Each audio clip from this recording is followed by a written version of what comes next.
encore une fois dañ koy wax di ko waxaat gis nga kenn bañu reddition des comptes. kenn bañu ko. Franchement. Mais on a toujours dit attention à ne pas transformer la reddition des comptes en règlement de compte. loolu lay benn. Attention à ne pas faire une reddition des comptes sélective loolu mooy ñaar ndaxte tey man xel mënul nangu ci man ñu ne Mimi Touré est épinglé par un rapport te rapport boobu ba tey kenn jébbalu ko justice.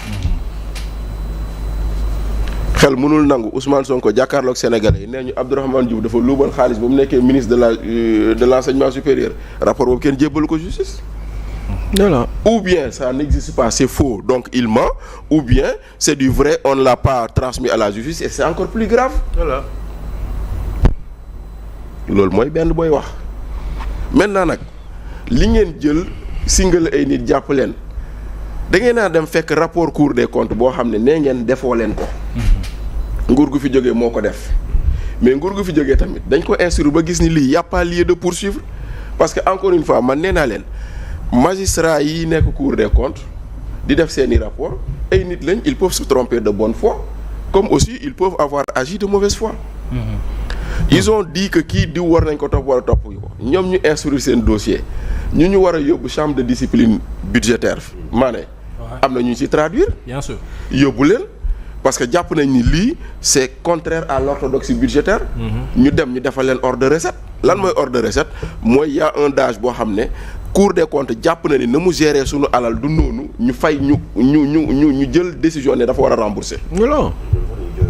te ñoom ñooñu mais yenn gestionnaires yi dañuy joxe caution ak yooyu. donc loolu yëpp am na fi. yéen ngeen ñëw fu Cour des comptes newul woon topp leen nit ngeen ne foofu ngeen di topp nit. voilà. kon c'est là où on commence ak yooyu noonu beneen bi on utilise des rapports. Et bizarrement, toutes les personnes qui ont été relâchées l'ont été sur la base des rapports qui ne sont pas contradictoires. Voilà. C'est ça qui est terrible. C'est ça qui est terrible. Kon ça veut dire que xoolaat leen rapport yi ndaxte rapport scientifique moo tax ñu ne jàpp leen Farba. mais rapport scientifique boobu bañ koy def woowuñu Farba laaj ko woowuñu Tahirou laaj ko. dañoo xëy rek jël rapport bi jébbal ko procureur jox ko juge convoqué Tahirou jàpp convoqué Farba jàpp. après mu ne damay enquête nga ñëw di enquête nga ñëw nga ne je libère Farba Tahirou pour contestation sérieuse loolu mooy maanaam kon rapport bi c'est bidon parce que si on accuse quelqu'un de blanchiment mu ñëw mu wax ñu ne contestation sérieuse yi nangu nañ ko mooy le rapport était bidon. C'est la conclusion. Et donc aujourd'hui démb barki démb loolu lañ leen waxoon maa ne fii lañ ko waxee woon attention moytu leen lii mënoo leen ci technique. C'est ça, l'histoire jox na leen raison. Maintenant, même chose aussi pour Pape Malick Ndour. Ndaxte yow tu ne peux pas dire que Pape Malick Ndour est arrêté sur la base d'un rapport qui ne concerne pas le moment où lui il était gestionnaire du Prodac. Muy benn, tu ne peux pas dire que Pape Malick Ndour est arrêté sur la base d'un rapport qui a été produit avant qu'il ne soit nommé au Prodac. Loolu mënul nekk. Tu ne peux pas dire qu'aujourd'hui tu ne l'as pas arrêté sur la base que moom comme il dit il a géré 59 milliards de ressources kenn jàpp ko si rapport Prodac bi kenn jàpp ko si on va prendre l'expertise demandée par le juge à un cabinet privé ci loolu nga ko jàppee. Très bien. Et le cabinet privé qui fait cette expertise xanaa kay la règle la plus élémentaire c'est de dire Fadel maa ngi lay tuumal ci dara mais justifie-toi. mu tontu. Aussi simple. Maintenant, comment est-ce qu'on peut dire que quelqu'un doit aller en prison sur la base d'un rapport qui n'est pas contradictoire? Donc, c'est-à-dire que situation yooyu la ñuy teg ci table bi pour s'interroger, pour se dire que leneen a tax. Politique. leneen a tax. Règlement de compte. Voilà. leneen moo tax. moo tax quelque part. des fois il nous arrive de dire yenn magistrats yi. moytu leen. di yenn combat politique c'est ça moytu leen ñu leen di utiliser dans des combats politiques. maintenant nag quant à Farba Ngom li ma koy wax lenn kese la les gens ne l'ont pas défendu les gens ont défendu des principes. c'est tout. na leer principe la nit ñi doon waxee man waxuma pour les beaux yeux de Farba principe moo taxoon may wax. maintenant principe boobu moom bu demee ba wàcc ko dinañ ko combattre. waaw ci lu wér. moom na xam ne le jour où il principe yu tax ñu ngi défendre moom bu xëyoon di ko teg tey waa Pastef ñu taxaw défendre waa Pastef. loolu la très bien. voilà loolu na leer. Omar voilà. Omar waaw ci mbir mi. man je tiens d'abord à remercier le groupe des médias.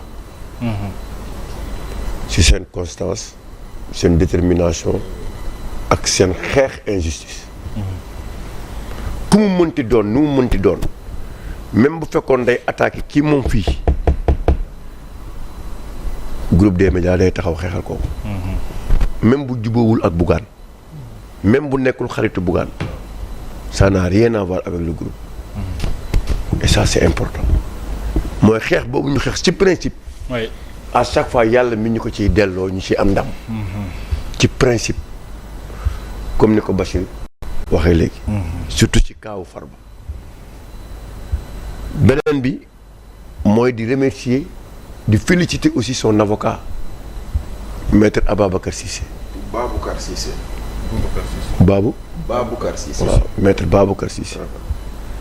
parce que avocat aussi lii mooy liggéeyam taxawu sa client. parce que di nga gis ay avocat du ñu taxaw seen client. ndax moo tax ñu bëri bu ñuy am problème ak état wala di am problème ak seen kilifa dañ lay wax ay waay yow sama avocat dimbali ma ba bu ma war suba. et lui il ne l'a pas fait. avec nag tous ces avocats qui étaient à côté. nit bu la yàlla joxee responsabilité jubóolal ak sa njaboot ak say dëkkandoo ak sa famille politique. ndax bés du ñàkk. ndax bés du ñàkk. te loolu ci xeexu Farba bi gis naa ne que moom bénéficié wu ne ci loolu.